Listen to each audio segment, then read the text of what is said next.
Hey, it's Susan. Before we get into this episode, I want to tell you about something I've been working on to help you make more confident decisions about the future of your business. I know, that might seem kind of like a pipe dream right now, but it is possible to feel more confident about the choices you're making in your business when you really know, what's going on with your money.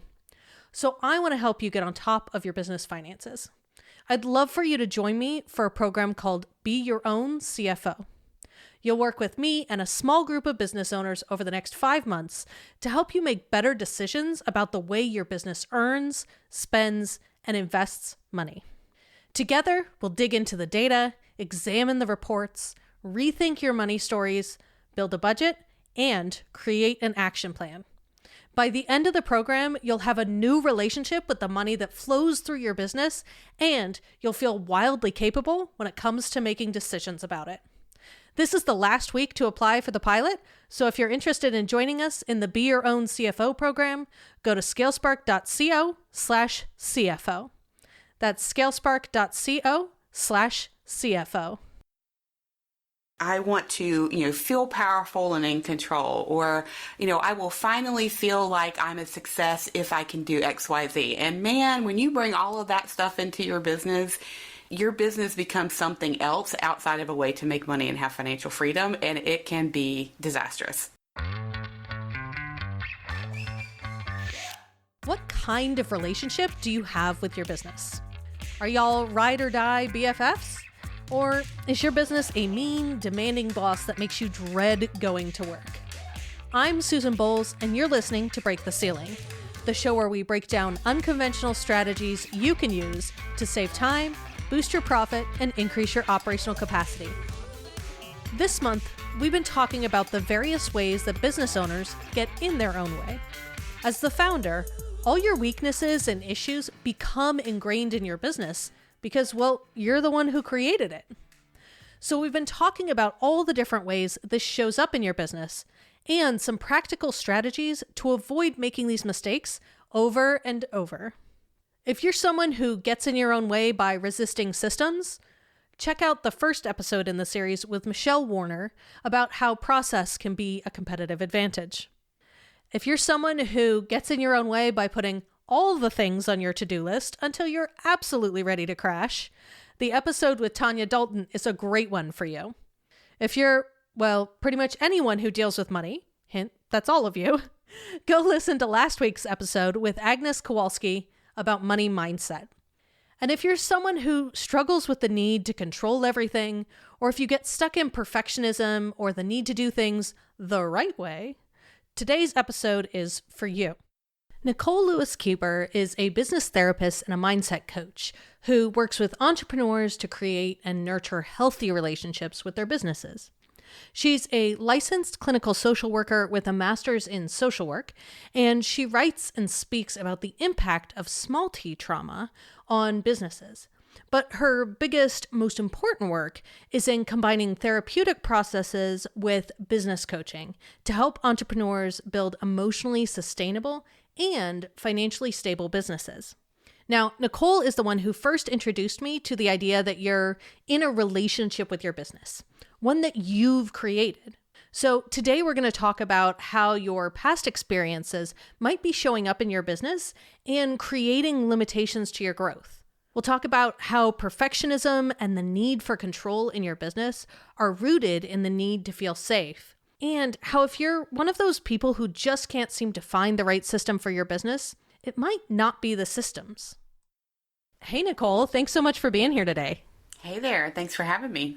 So you work with entrepreneurs on their relationship with their business. Can you tell me a little bit about that? Like what it's like and how that works? Yeah, just the whole concept's a little weird, right? That you're in a relationship with your business. Usually I have to do a little bit of context around that. So I was a therapist for 18 years, and so relationships and improving relationship dynamics was part of my training.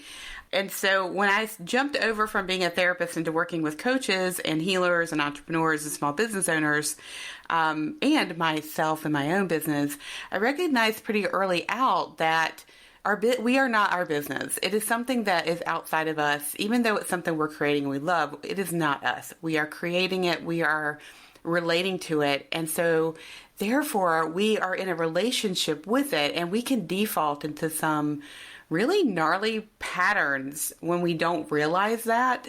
So I help people set an intentional relationship with their business and, create the dynamics that work for them and that are not the default for them. So what are kind of some of the most common triggers or traumas that you see with the business owners you work with? So I think the very first thing that I see is that a lot of people are walking around with childhood trauma who don't recognize it or realize that that's what it is. And this is kind of a heavy subject. So, just to say that, if you are concerned for your well-being in any way, I'm going to be using the word trauma and won't go into too much detail, but, take care of yourself in this conversation. But the biggest thing I see is that a lot of the experiences that we have when we're children, create a desire to behave a different way when we're adults.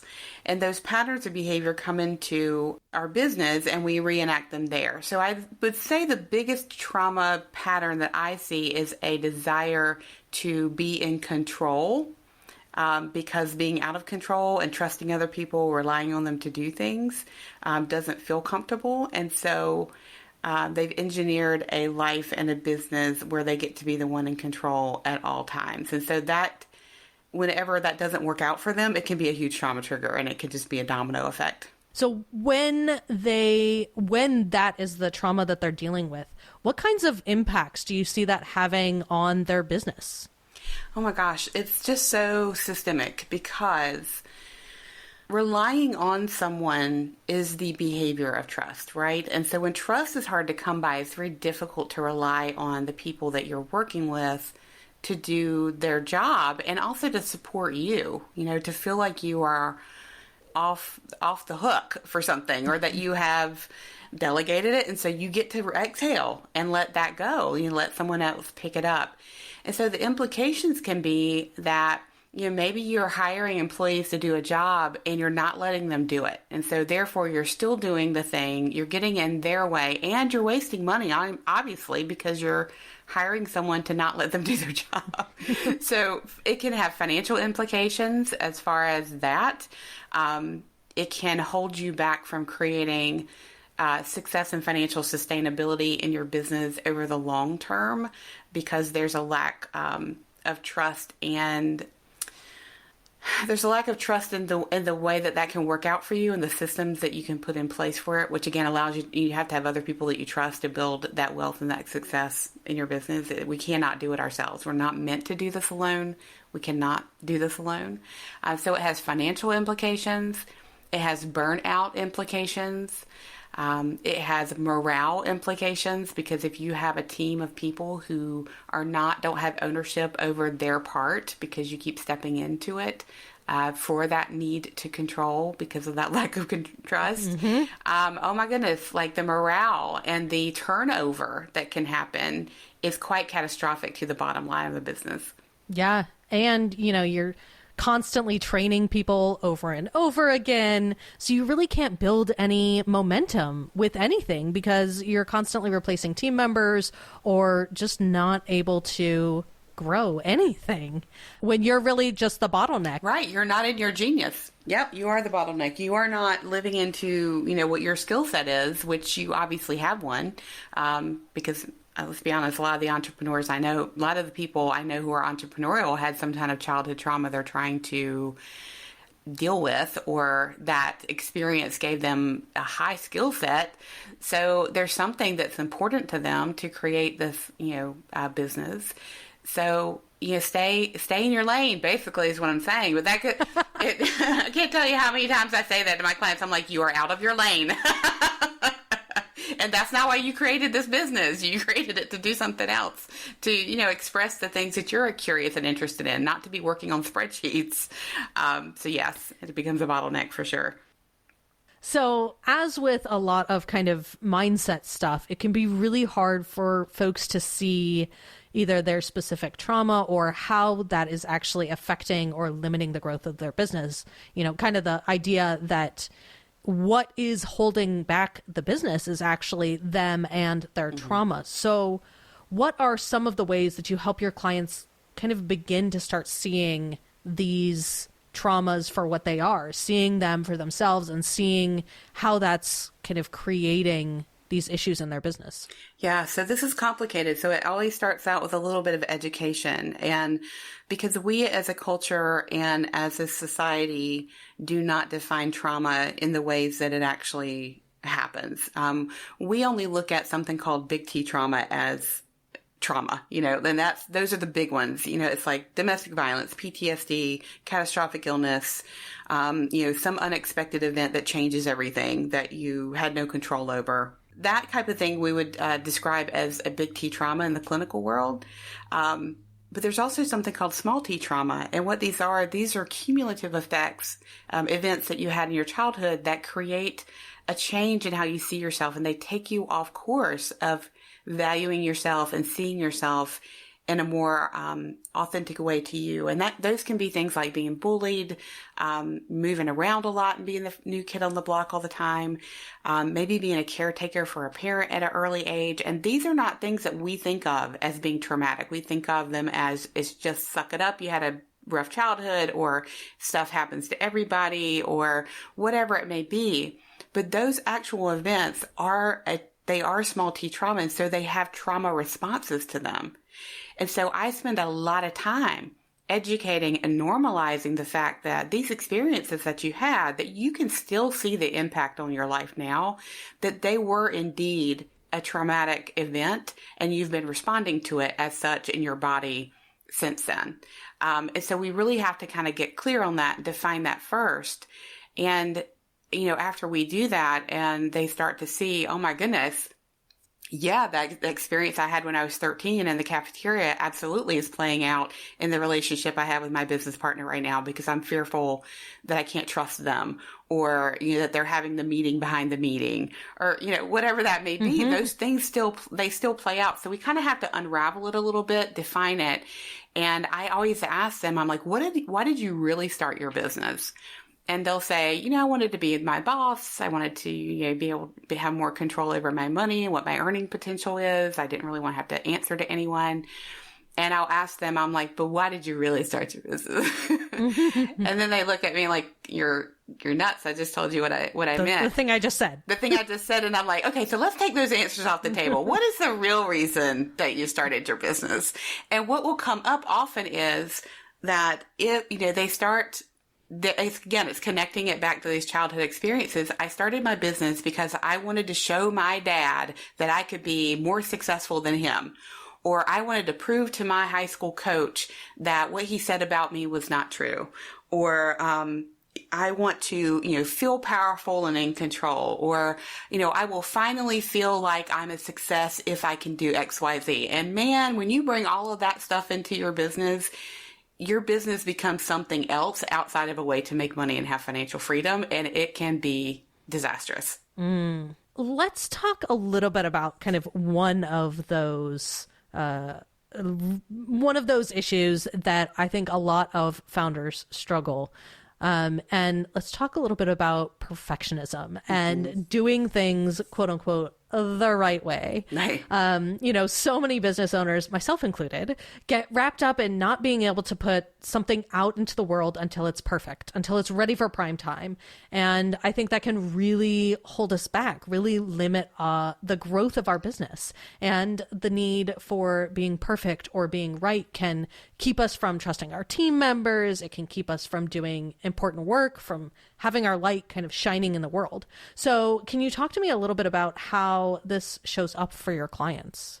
Yeah, so that perfectionistic piece, again, it all comes down to that control, where we have, control is an illusion. We really don't have, control over all the things, nor should we, because if we did, we would squash everything and it would never be as beautiful and brilliant as it could be. So thank goodness we don't.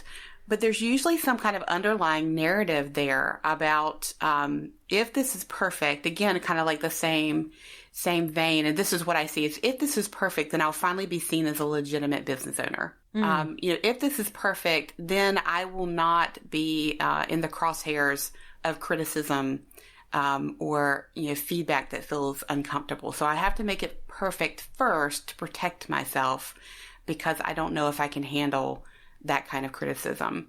So it goes from perfectionism to actually a way to try and control and manage safety for that person.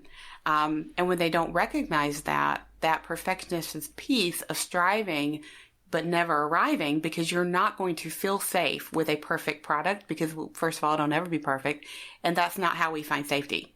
So you're going to continue to not feel safe until you address, what the issue is underneath that perfectionism. Does that make sense? Yes. So talk to me a little bit about this need to feel safe, because I think a lot of our kind of business issues are actually rooted in that fear and that lack of feeling safe. So how do you work through that with your clients?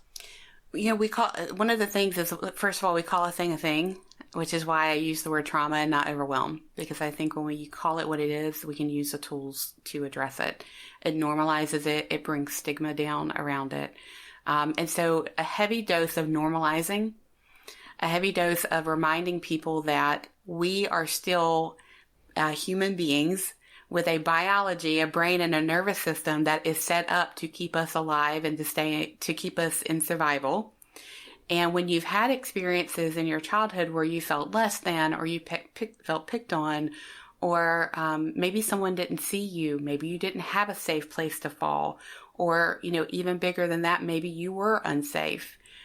Your nervous system is set up to be in response and hypervigilance for that. So it's constantly trying to create systems and solutions for you to be safe, which is one of the reasons why a lot of the founders I work with created their businesses, because they wanted to try and feel safe outside of the control of another system. And so we really have to get in there and normalize it, name it, honor your nervous system for doing what it's supposed to be doing, so you don't feel like it's personal, like it's some deficiency of your own, right? All of us have it, that reptilian brain that's like, not safe, don't do that, or won't be safe until it's completely 100% perfect. Then maybe we'll be safe. So we have to get in there, normalize it, and start to identify, maybe what were some of those messages that you got earlier on in your life about what it meant to be safe and what it meant to be perfect, what that outward appearance meant to the people around you. So it's a little bit of digging, and it feels very therapeutic in a lot of ways, but what it is much more transformational than therapy. So talk to me a little bit about, are there any, practical tools or particular resources that you use with clients to kind of help them counteract these tendencies or work through this trauma? Yeah. So one of the things that we talk about early on is identifying the relationship that they have with their business, to determine, what is it? Is it demanding and demeaning, or, is it, loving and supportive? Like what dynamic have you set up in your business or your company? And we begin to start there to see, like, okay, if you're feeling like your business is not supportive of you and you can never do anything right, where have you felt that way before? Who in your life, was a authority figure, or someone in your home or you're in school who made you feel that way? And so we start to get underneath that a little bit. So it's a very practical tool to say, if your business was a person in your life right now, if you could create an entity of it, who would it be? And is that working for you? Is that the relationship that you want? And if not, who would you like for it to be? How would you like to feel in it? And so we began to look at that, new relationship. So that's one place to look. Another really practical tool I use is I ask people, if you are bumping up against some kind of, skill, task, solution that tends to be something that you struggle with, maybe it's procrastination, maybe it's, like never allowing yourself any white space in your calendar. You're constantly over your schedule, you're scheduling yourself, and you have tried to put business solutions in place for that. like maybe you got another calendar or a planner. If you're starting to see that there's a pattern that those business solutions don't work for you, it could be because there's an emotional issue underneath it that needs to be addressed before those systems will work for you. So we can do kind of like play the script backwards to say, okay, these are some of the practical protocol type things that you're struggling with right now. And you keep putting solutions in place that aren't working. So what could be there? I love that. I see that often with the work that I do with clients where we have put a system in place, or they are talking about how they've tried, this tool and that tool and this tool and that tool, and none of them are working. And it usually ends up at, oftentimes it's the business owner or the founder that is they are the ones that refuse to use the system. The team all on board with whatever system, like give us a system, give us direction, give us they want to be doing good work. They want to be doing the right work, the effective work. Like nobody wants to show up to their job and feel like they're not making progress or feel useless or, feel like they can't do their job. Everybody wants that kind of ability to do good work. But usually when I am coming in and it is, we can't get anybody to use the system, it's usually we can't get the business owner to use the system that everybody else has bought into. And I think it's so interesting that you are, that's a symptom.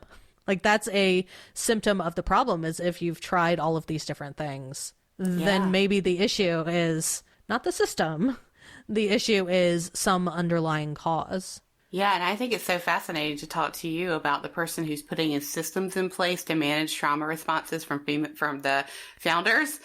Yep. When I'm on the other end of it. So I think that the most wonderful thing we can do is to try and provide those resources on both ends for folks.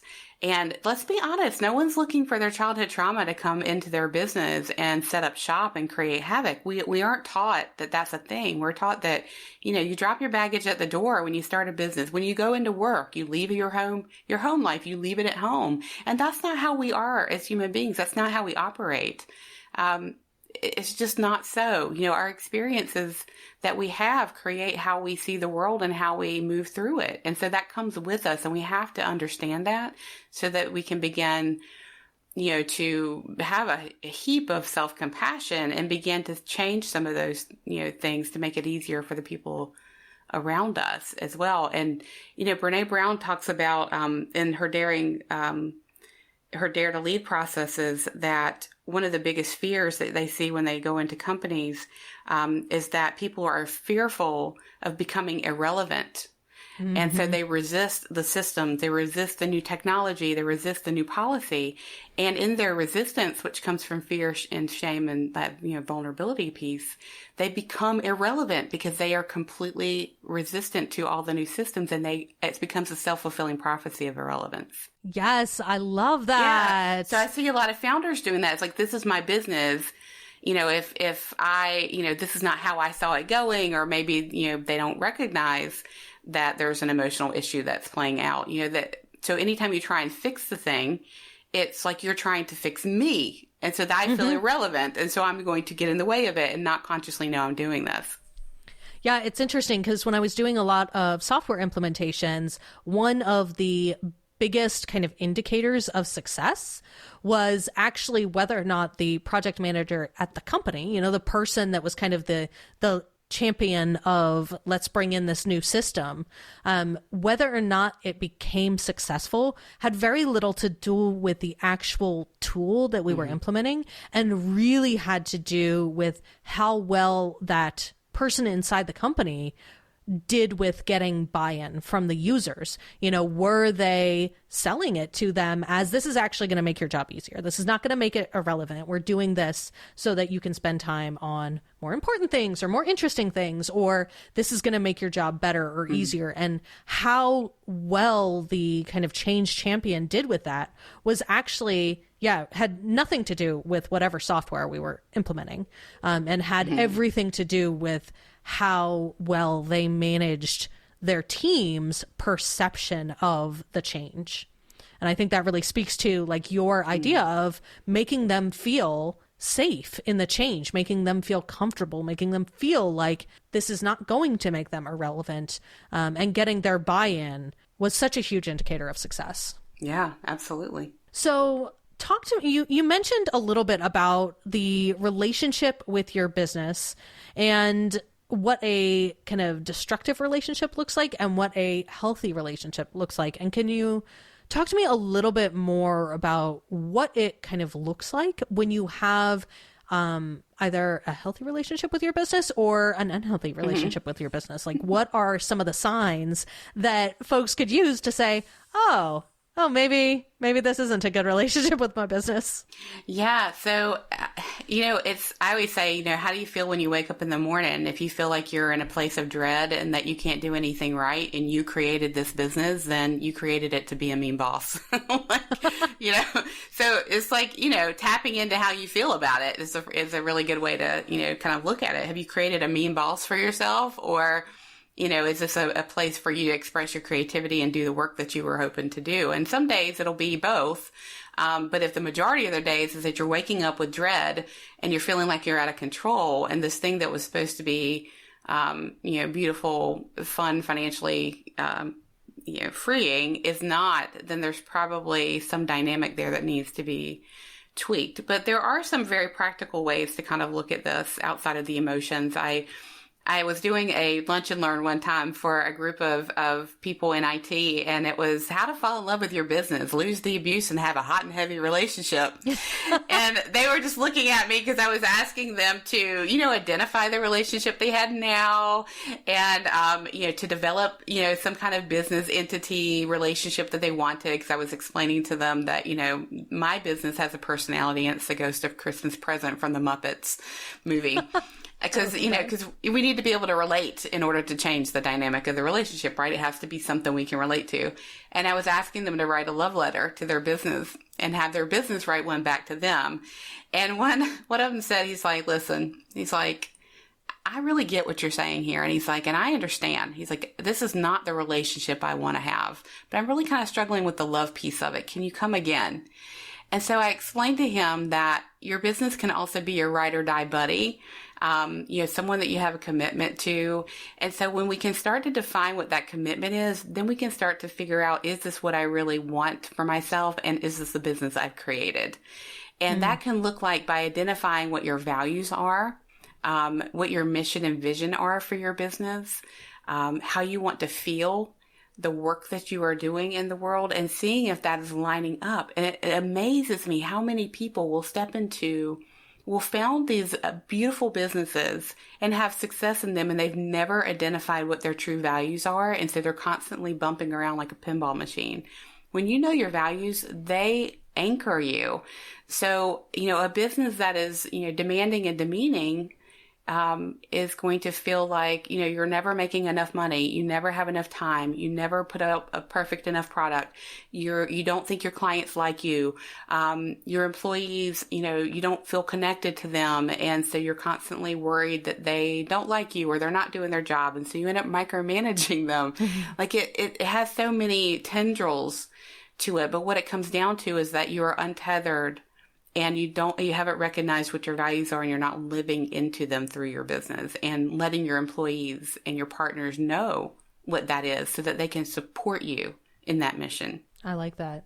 So is there anything you think we should talk about or touch on here that we haven't really talked about yet? Yeah, I think what it boils down to is I see people every day who start businesses to fix some kind of childhood wound that they have not identified. And every day I see people create very successful businesses that they are burning out in, and that they want they feel trapped by, and they want to burn down. And so they'll come to me and they'll say, I can't do this anymore. I just want to stop, burn it down and start over. And what I have to tell them is, listen, you can burn it down and you can start over, but you're still going to bring you to the next, venture. So why don't we look at the option of making it do instead of burning it down and building it back up again? Because there is an ability to really correct and heal a lot of these childhood wounds if you know it's possible to do within your business as a founder. And so I always like to, kind of remind people that there's that option, because it's not a new business doesn't fix it. A new model doesn't fix it. We have to change how we see ourselves within our business and honor the fact that a lot of the skill sets that we have, we did kind of earn through some really hard times. But they've set us up to be highly entrepreneurial, and it's a skill set and a gift, but we can only embrace that fully when we know that it comes with kind of like, that shadow side to it that we have to pay attention to. And the businesses that I see that are running well, that have high morale with their employees, where they're nimble and can pivot and have a lot of flexibility, are the ones that have done this work because the bottom line does not reflect their worth. Their personal worth is not being played out in how the business is successful or what the numbers are or if the product is perfect. They know that there's a separation between them and the business and that they are doing what they can and acting in integrity. But whether they make that million or make that perfect product or not, that their value as a human being is not wrapped up in that.